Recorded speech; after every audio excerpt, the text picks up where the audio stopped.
Salut à toi, j'espère que tu vas bien. Aujourd'hui, on va parler d'un exercice incontournable en équilibre. Je vais te parler de la tuck, qui est un exercice très complet parce qu'il travaille à la fois la force, le contrôle et la souplesse au niveau des épaules. Alors, il existe plusieurs variantes qui sont adaptées pour tous les niveaux. Je vais t'en présenter quelques-unes dans cette vidéo. Et en tout cas, c'est quelque chose que je te conseille de mettre en place dès le début, même si tu commences de zéro.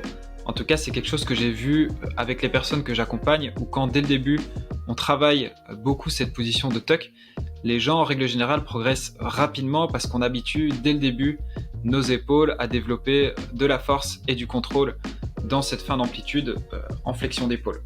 Donc concrètement, une tuck solide, ça va vraiment être une bonne base de préparation pour apprendre des mouvements plus avancés, comme par exemple la position de pike ou encore tous les types de presse en équilibre. Donc dans cette vidéo, je vais d'abord t'expliquer un petit peu comment réaliser une tuck correcte. Je vais aussi te parler des erreurs fréquentes et je terminerai par te présenter plusieurs variations d'exercices que j'ai moi-même utilisées pour travailler cette position. Donc il faut savoir qu'en équilibre, il y a 3 points importants à aligner sur une même ligne verticale. On va avoir en premier le centre de masse qui se situe plus ou moins au niveau du nombril, entre le nombril et le bassin. On va avoir le pivot des membres supérieurs qui sont les épaules et ensuite la base de support qui se situe au milieu des mains. Donc pour avoir une position qui est correcte, on va vraiment devoir aligner ces 3 points verticalement et ça peu importe la position qu'on adopte avec les jambes. Donc pour partir en position de tuck, il faut absolument garder les épaules immobiles, bien fixes dans leur position et on va initier le mouvement avec une flexion de hanche. Donc une flexion de hanche, c'est amener les genoux à la poitrine et on va s'arrêter une fois que l'angle entre le buste et les cuisses forme 90 degrés.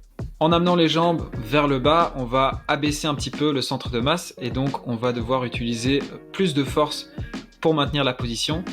Et si les épaules restent bien fixes à leur place, ça va être intéressant parce qu'on va renforcer toute la musculature du haut du dos, notamment les trapèzes qui sont très sollicités et très intéressants à développer en équilibre. Ça va aussi être intéressant, comme je te l'ai dit plus tôt dans la vidéo, parce qu'on va surtout habituer nos épaules à développer un certain contrôle et de la force dans cette fin d'amplitude en flexion d'épaule. Et ça, c'est quelque chose de très important aussi en équilibre. L'erreur la plus fréquente qu'on va voir, ça va être les personnes qui avancent un peu trop les épaules quand ils descendent en position de tuck. Le souci, c'est qu'ils vont pas réussir à engager correctement toute la musculature du dos qui normalement est beaucoup sollicitée pour maintenir la position de tuck. Ces personnes vont avoir du coup beaucoup trop de poids sur leurs épaules et donc ça va être beaucoup plus difficile, ils vont devoir utiliser beaucoup plus de force pour maintenir la position.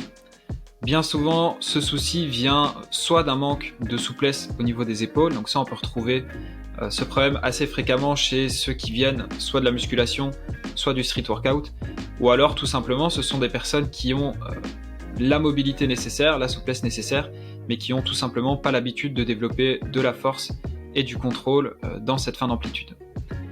Une autre erreur qu'on va voir peut-être un peu moins fréquemment, ça va être d'avoir les épaules pas trop en avant mais trop en arrière. C'est un petit peu le même principe où ici on va pas pouvoir engager correctement la musculature du haut du dos pour maintenir la position et donc c'est plutôt ici une limitation articulaire au niveau des épaules et des omoplates qui va nous faire tenir la position.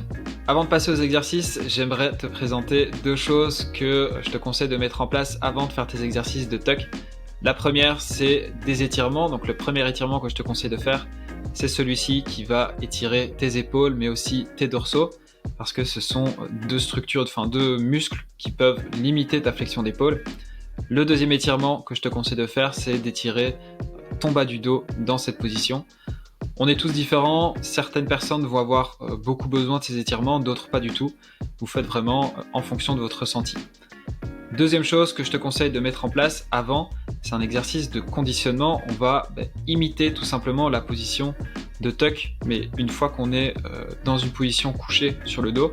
Donc ici, on peut vraiment se focaliser sur le mouvement de flexion de hanche pour le répéter un maximum pour que ça devienne vraiment le plus automatique possible une fois qu'on sera en équilibre sur ses mains. Donc concernant les exercices, je vais d'abord te présenter les variantes qui me semblent plus simples, donc c'est les variantes au mur, et je vais commencer par te présenter les variantes dans le sens ventre face au mur. Donc pour ces variantes-là, je te conseille de travailler en dynamique. Moi en tout cas, c'est une variante que j'ai beaucoup utilisée, je l'aime vraiment bien. Pour le réaliser correctement, il faut vraiment avoir le buste qui soit le plus immobile possible et c'est uniquement les pieds qui vont glisser contre le mur. Attention à ce que je t'ai dit plus tôt dans la vidéo, le positionnement des épaules, l'alignement des 3 points, très important, parce que bien souvent, ici, ça va être les mêmes erreurs. On va avoir des gens qui avancent trop les épaules vers l'avant, ou alors qui les tirent trop en arrière vers le mur. Pour ces variantes-là, c'est important de placer les mains à une certaine distance du mur, et je vais te donner un conseil pour, dans un premier temps, évaluer un petit peu la distance qui pourrait être adéquate pour tes mains. Donc tu vas te mettre debout et tu vas fléchir la hanche à 90 degrés. Tu essayes vraiment d'avoir ta jambe arrière, ta jambe d'appui qui est la plus droite possible et tu vas venir déposer un objet au niveau de ta jambe d'appui et c'est à cet endroit-là que je te conseille de venir déposer tes mains. Alors après, ce que je te conseille surtout, c'est de te filmer un maximum pour analyser ton positionnement et ensuite adapter le positionnement de tes mains. Pour cette variante-là aussi, dans le sens ventre face au mur, tu peux le travailler en statique, où tu vas venir maintenir la position basse, et tu peux aussi le travailler en équilibre, ça c'est toi qui vois. En tout cas, ce que je te conseille, c'est que dans le sens ventre face au mur, tu le travailles soit en dynamique, soit en statique. Et pour travailler ton équilibre, je te conseille de le faire dans l'autre sens, dans le sens dos face au mur, où pour celui-ci, tu vas faire une flexion de hanche. Et une fois que tu as presque plus de poids qui est en contact avec le mur, à la place de pousser avec tes orteils pour trouver ton équilibre, je te conseille de presser avec vraiment le bout de tes doigts, l'avant de tes doigts, de mettre beaucoup de pression à cet endroit-là pour trouver ton équilibre. Voilà, expliquer comme ça, c'est un petit peu compliqué. Je pense que c'est vraiment quelque chose que tu dois ressentir. En tout cas, ce que je te conseille pas, c'est de pousser avec tes pieds contre le mur. Pour continuer dans le sens dos face au mur, tu peux également travailler tes entrées en tuck. Alors c'est peut-être pas quelque chose que tu vas travailler dès le départ, mais en tout cas j'aime bien travailler dans le sens dos face au mur parce que tout simplement on ne peut pas tomber de l'autre côté. Faire attention pour les entrées, je pense qu'on va tous avoir le réflexe d'avancer un peu trop les épaules vers l'avant quand on le fait, donc filme-toi, ça va être important. Le but ici c'est vraiment d'avoir les épaules bien fixes et de venir amener les hanches juste au-dessus des épaules.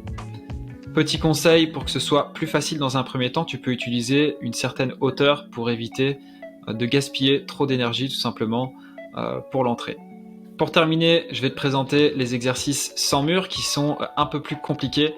Il y a une variante que j'aime bien qui utilise un support assez élevé, donc il faut vraiment trouver la bonne hauteur pour venir placer ses hanches à 90 degrés. Alors vous pouvez voir que sur la vidéo, mon support il est un peu trop bas.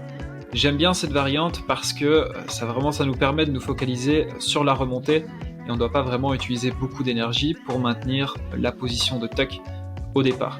Pour terminer, on va avoir les exercices les plus compliqués, donc les exercices sans assistance, où ici vous pouvez simplement soit faire des exercices en répétition, donc passer de la position tuck à la position full, mais vous pouvez aussi switcher dans n'importe quelle autre position. Ou alors vous pouvez tout simplement maintenir la position de tuck basse qui est au début très compliqué à maintenir. Donc voilà, au moins tu as eu un bon aperçu de tous les exercices que j'ai utilisés pour travailler cette position de tuck. Si j'ai bien un conseil à te donner, le plus rapidement possible, travaille les variantes au mur. Quand tu auras une tuck solide, ce sera vraiment une bonne base pour apprendre les mouvements plus avancés en équilibre. Donc voilà, j'espère que cette vidéo t'aura plu, je te souhaite une bonne journée, ciao.